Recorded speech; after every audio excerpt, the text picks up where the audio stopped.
എനിക്ക് ജോലിക്ക് അങ്ങോട്ട് ഇറങ്ങണമെന്നുണ്ടെങ്കിൽ എന്താണ് എന്റെ രീതി? നമ്മുടെ ID കാർഡ് വെച്ചിട്ട് ആദ്യം സൊമാറ്റോ ഡെലിവറി ആപ്പ് എന്ന് പറഞ്ഞ ആപ്പ് ഉണ്ട് പ്ലേ സ്റ്റോറിൽ. ഡെലിവറിക്ക് വേറെ ആപ്പ് ഉണ്ട്, ഡെലിവറി പാർട്ണർ ആപ്പ് എന്ന് പറഞ്ഞിട്ട് ആപ്പ് ഉണ്ട്. ആ ഡെലിവറി പാർട്ണർ ആപ്പ് ഡൗൺലോഡ് ചെയ്ത് കഴിഞ്ഞാൽ നമ്മുടെ മൊബൈൽ നമ്പറും പാൻ കാർഡും ആധാർ കാർഡും ലൈസൻസും ഫോട്ടോ ചോദിക്കും. അതെല്ലാം നമ്മൾ അടിച്ചു കൊടുത്തു കഴിഞ്ഞാൽ നമ്മുടെ ബാങ്ക് അക്കൗണ്ട് ലിങ്ക് ചെയ്യാൻ പറയും. ലിങ്ക് ചെയ്ത് അടച്ച് പറഞ്ഞു കഴിഞ്ഞ ശേഷം ഒരു ഫീസ് ഉണ്ട്, അതായത് ഒരു 1600 രൂപയാണ് ഫീസ്, ജോയിനിങ് ഫീസ്. ആ 1600 രൂപയിൽ നമ്മുടെ 2 സെറ്റ് യൂണിഫോം ടീഷർട്ട് പ്ലസ് ഡെലിവറിക്കുള്ള ബാഗ് പ്ലസ് നമ്മുടെ ഇൻഷുറൻസ് ഇത്രയും ഇൻക്ലൂഡാണ്. ഇത്രയും ഇൻക്ലൂഡ് ചെയ്തിട്ടാണ് 1600 രൂപ ഫീസ്. അതിൽ തന്നെ 2 ഓപ്ഷൻ ഉണ്ട്, അത് ഡിപ്പെൻസ് ഓൺ ദ ടൈം. ഇപ്പോൾ ഈ വെക്കേഷൻ ടൈം ഈ സമയത്തൊക്കെ എന്ന് പറഞ്ഞാൽ നമുക്ക് 99 റുപ്പീസ് ജോയിനിങ് ഫീ ആണ്, അതായത് 99 രൂപ ആദ്യം അടച്ചിട്ട് ജോയിൻ ചെയ്യാം.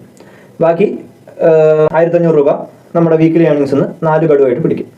അങ്ങനെ ഒരു ഓപ്ഷൻ ഇപ്പോൾ ഉണ്ട്. അതിൽ തന്നെ ഇതുപോലുള്ള ഈ വെക്കേഷൻ ടൈമിലൊക്കെ എന്താണെന്ന് വെച്ചാൽ നമുക്കൊരു ജോയിനിങ് ബോണസ് കിട്ടും. ജോയിൻ ചെയ്ത് 1 മാസത്തിനകം ഇത്ര ഓർഡേഴ്സ് നമ്മൾ കംപ്ലീറ്റ് ചെയ്ത് ശരി 200 ഓർഡറാണ്, അത് കംപ്ലീറ്റ് ചെയ്ത് കഴിഞ്ഞാൽ ഏകദേശം 5000 രൂപയോളം നമുക്ക് എക്സ്ട്രാ ബോണസ് കിട്ടും. അപ്പോൾ ഈ ജോയിനിങ് ഫീസ് അതിൽ തന്നെ ടാലി ആയിപ്പോയി നമ്മൾ വർക്ക് ചെയ്യുകയാണെങ്കിൽ. പിന്നെ റെഫറൽ ബോണസ് ഉണ്ട്, അതായത് മറ്റുള്ള റെഫർ ചെയ്തിട്ട് വരികയാണെങ്കിൽ, അത് ഓൾറെഡി വർക്ക് ചെയ്യുന്ന റെഫർ ചെയ്തിട്ട് വരികയാണെങ്കിൽ അതിനൊരു എക്സ്ട്രാ ബോണസ് ഉണ്ട്. ഇപ്പോൾ ഞാൻ പറഞ്ഞ ജോയിനിങ് ബോണസ് 5000 ആണെങ്കിൽ അതിന് കുറച്ചുകൂടെ കൂടുതൽ കിട്ടും. പ്ലേ സ്റ്റോറിൽ കിട്ടുന്ന ആപ്പ് നമുക്ക് ശരിക്കും ഓൺ ബോർഡിംഗ് ആപ്പാണ്, അതായത് രജിസ്റ്റർ ചെയ്യാനും നമ്മുടെ ഈ സാധനങ്ങൾ ഒക്കെ അപ്ലോഡ് ചെയ്യാനും എല്ലാത്തിനുള്ള ആപ്പാണ്. ഇതെല്ലാം അപ്ലോഡ് ചെയ്ത് ഫീസ് അടച്ചു കഴിയുമ്പോൾ നമുക്കൊരു പുതിയ ആപ്പ് ഡൗൺലോഡ് ചെയ്യാനായിട്ടുള്ള ഓപ്ഷൻ വരും, സൊമാറ്റോയുടെ തന്നെ. അത് ഡൗൺലോഡ് ചെയ്ത് കഴിഞ്ഞാൽ അത് ഓട്ടോമാറ്റിക്കലി ഇൻസ്റ്റാൾ ആയി കഴിഞ്ഞാൽ ആ ആപ്പാണ് നമ്മൾ വർക്ക് ചെയ്യാൻ യൂസ് ചെയ്യാം. പേര് സെയിം തന്നെയാണ്, പക്ഷേ പ്ലേ സ്റ്റോറിൽ ഉണ്ടാവില്ല.